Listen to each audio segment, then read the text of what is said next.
NATO देश Britain ने रूस को धमकी दी है और ब्रिटेन के रक्षा मंत्री जॉन हिली का यह बयान, नेटो हवाई क्षेत्रों में घुसे विमानों को मार गिराएंगे। और ब्रिटेन के रक्षा मंत्री जॉन हिली का यह बयान, हम कार्रवाई करने से नहीं हिचकिचाएंगे।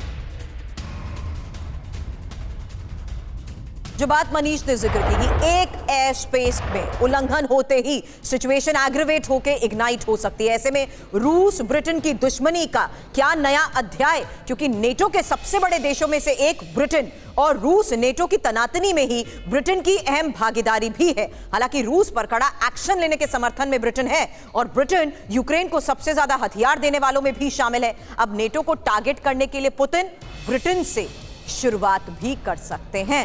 बड़ी बात यह है कि नेटो पर दबाव बनाने के लिए पुतिन और उकसावे की कार्रवाई कर सकते हैं। अब नेटो सीमा में रूस की फिर घुसपैठ, जहां बाल्टिक सागर के ऊपर रूसी टोही विमान और रूसी सर्विलांस एयरक्राफ्ट देख नेटो में मची खलबली। तो फिलहाल नेटो के आसमान में रूसी सर्विलांस एयरक्राफ्ट, यही एक और बड़ी खबर है जहां नेटो सीमा में रूस ने फिर घुसपैठ की है और बाल्टिक सागर के ऊपर रूसी टोही विमान। तो नेटो के आसमान में घिरा पुतिन का A, जहां बाल्टिक सागर के ऊपर रूसी सर्विलांस एयरक्राफ्ट को लेकर एक खबर है। IL-2OM एयरक्राफ्ट देखकर नेटो देशों में खलबली। जर्मनी के रोस्टॉक एयरबेस से 4 जेट्स की उड़ान, 2 euro fighter jets JAS-39 Gripen से उड़ान। नेटो फाइटर जेट्स ने रूसी एयरक्राफ्ट को घेरा।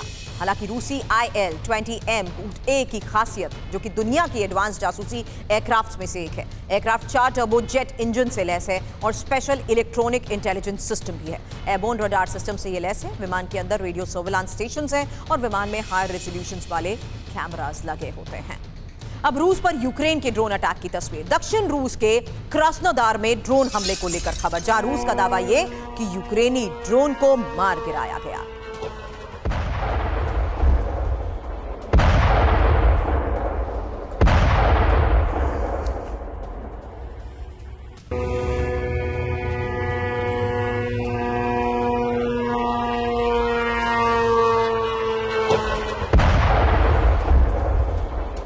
एक और तस्वीर, रूस के ही क्रास्नोदार के रिहायशी इलाके पर यह ड्रोन अटैक।